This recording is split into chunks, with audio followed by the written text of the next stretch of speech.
lors de manipulation d'une base de données, l'opération la plus utilisée, c'est la sélection. Alors, cette opération-là permet de retourner un jeu d'enregistrement. Dans cette vidéo, vous allez apprendre comment gérer ce jeu d'enregistrement.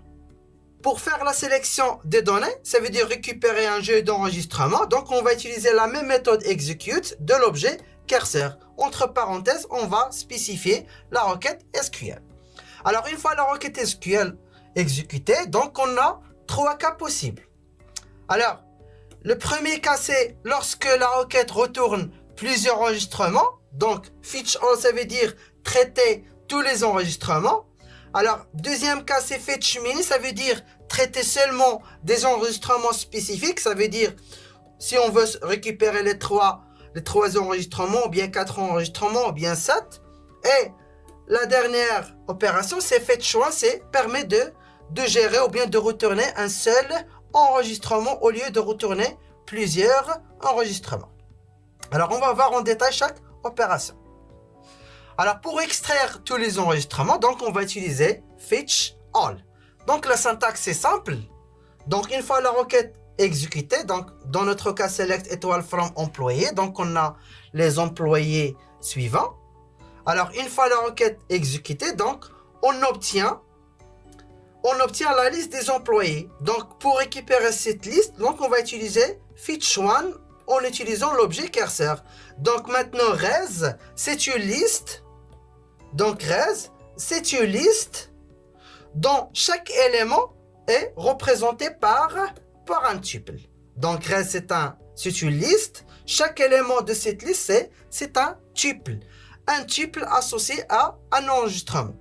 Alors, puisque ici, res, c'est une liste, donc on peut manipuler une liste comme toutes les listes dans la base de données ou bien dans Python.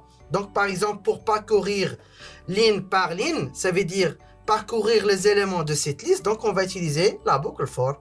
Donc, for line in res. Donc, pour chaque tuple de la liste res, donc, qu'est-ce qu'on va faire? Ici, on a utilisé println, ça veut dire afficher la ligne, mais aussi on peut afficher des enregistrements spécifiques. Par exemple, pour afficher seulement le nom, donc on va utiliser print, entre parenthèses, ligne et A. Donc, pour le nom, se trouve à l'indice A, puisque l'ID se trouve à l'indice 0. Donc, pour récupérer par exemple l'âge, au lieu de faire 1, donc on va utiliser 2. Pour le salaire, donc on va utiliser 3. Pour l'ID, donc on va utiliser 0.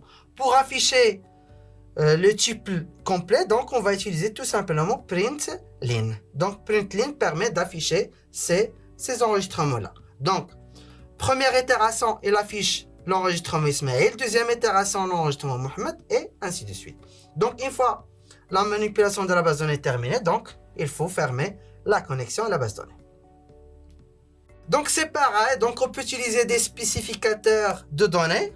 Donc, comme le cas pour l'insertion et la modification. Donc, au lieu de spécifier une valeur pour l'âge, donc on peut récupérer la valeur à partir des variables Python. Dans notre cas, donc on a utilisé la valeur 30, mais aussi on peut utiliser une variable, par exemple, âge égale à 30. Et au lieu de spécifier ici 30, il faut écrire âge. Ça veut dire la valeur contenue dans la variable âge. Et le reste est le même. Donc ici, res égale cursor.fetchAll. Donc pour récupérer tous les enregistrements. Et pour chaque ligne, afficher la ligne associée. Alors cette requête-là permet de retourner les employés ayant l'âge égal à 30. Et dans notre base de données, on a seulement 3 employés avec l'âge égal à 30. Donc une fois le programme exécuté, donc on obtient les informations suivantes. Et toujours après l'exécution de la requête, il faut fermer la connexion à la base de données. Alors, pour extraire un nombre limité, ça veut dire extraire par exemple 3 enregistrements, ou bien 4 enregistrements, ou bien 5 enregistrements, au lieu d'extraire tous les enregistrements. Donc, on va utiliser la méthode fetch many. Donc, fetch many, entre parenthèses, le nombre d'enregistrements qu'on veut afficher. Donc, toujours, le nombre commence par le début. Donc, à partir du début, afficher 3 enregistrements. Alors, dans notre cas, les 3 enregistrements à partir du début, c'est Ismaël, Mohamed et Fatima. Donc, ces valeurs-là sont affichées en utilisant la boucle for. Puisque ici reste utilise, donc on peut parcourir les éléments de la liste en utilisant la boucle for. Et une fois la manipulation terminée, il faut fermer la connexion à la base de données. Alors, pour récupérer un seul enregistrement, ça veut dire, au lieu de récupérer tous les enregistrements, on va récupérer le premier enregistrement. Alors, pour faire ça, donc on va utiliser la méthode fetchOne. Alors, cette méthode-là, permet soit de retourner un enregistrement, ça veut dire un tuple. Donc, chaque enregistrement, lorsqu'on dit un enregistrement, c'est équivalent à un tuple. Ou bien chaque ligne de la base de données est représentée par un tuple. Alors, lorsqu'il existe un enregistrement dans la base de données, donc on obtient un tuple. Sinon, cette méthode-là retourne none. Ça veut dire aucun enregistrement existant dans la base de données. Donc, la syntaxe est simple. Donc, cursor, exécuter la requête select étoile from employé, print cursor.fetchOne. Ça veut dire récupérer le premier enregistrement de ce jeu d'enregistrement. Et le premier enregistrement, c'est l'employé Ismaël. Et après, il faut fermer la connexion. Alors, cette méthode fetchOne, donc on peut utiliser fetchOne pour parcourir tous les enregistrements. Donc, au lieu d'utiliser fetchAll, donc on peut utiliser fetchOne pour afficher tous les enregistrements. Donc, voici la syntaxe. Donc, il faut créer un curseur, exécuter la requête, select étoile from employé, et utiliser une boucle infinie. Donc, while true, tant que true, qu'est-ce qu'on va faire? On va récupérer le premier enregistrement. Si cet enregistrement égale à none, ça veut dire on est à la fin. Donc, c'est comme un curseur. Curseur, c'est comme un pointeur. Au départ, line pointe sur le premier enregistrement. Et puis, si la ligne égale à none, est-ce que la ligne égale à none? Non. Donc, qu'est-ce qu'il va faire? Il va afficher la ligne et puis retourner. Toujours la boucle true, il contient true.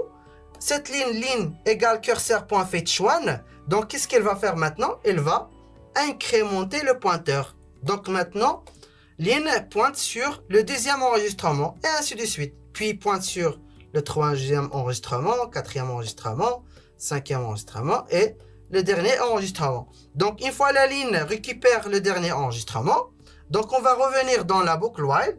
Donc, est-ce que la boucle toujours retourne true? Donc, la réponse c'est oui. Donc, puisque ici c'est une boucle infinie. Ligne égale cursor.fetchOne. Donc, puisque ligne avant il pointe sur la dernière ligne de la base de données. Donc, maintenant, fetchOne contient la valeur none. Ça veut dire elle pointe sur l'enregistrement après la fin. Et l'enregistrement après la fin, c'est none. Et puisque ligne égale à none, donc on va exécuter la méthode break pour arrêter la boucle. Donc, une fois break exécuté, donc, le pointeur ou bien le programme exécute les lignes après la boucle while. Et la ligne après la boucle while, c'est la fermeture de la connexion à la base de données. Donc ici, vous pouvez voir ici que fetchOne est utilisé aussi pour afficher tous les enregistrements de la table. Par contre, c'est préférable d'utiliser fetchAll au lieu d'utiliser fetchOne. Par contre, c'est préférable d'utiliser fetchAll pour récupérer tous les enregistrements de la base de données au lieu d'utiliser fetchOne. Puisque ici, dans fetchAll, c'est pas la peine d'utiliser une boucle infinie et faire plusieurs lignes de code. Donc, il suffit d'utiliser fetchAll, récupérer tous les enregistrements et parcourir la liste des valeurs retournées par fetchAll. Dans cette vidéo et les vidéos précédentes sur la connexion entre Python et SQLite, on a vu un ensemble de méthodes de manipulation de la base, telles que execute, execute mini, fetchOne, fetchAll et fetchMini. Alors ces méthodes-là permettent aussi de gérer d'autres types de bases de données, telles que MySQL et Oracle. Il suffit de choisir le module approprié. Merci pour votre attention et à la prochaine.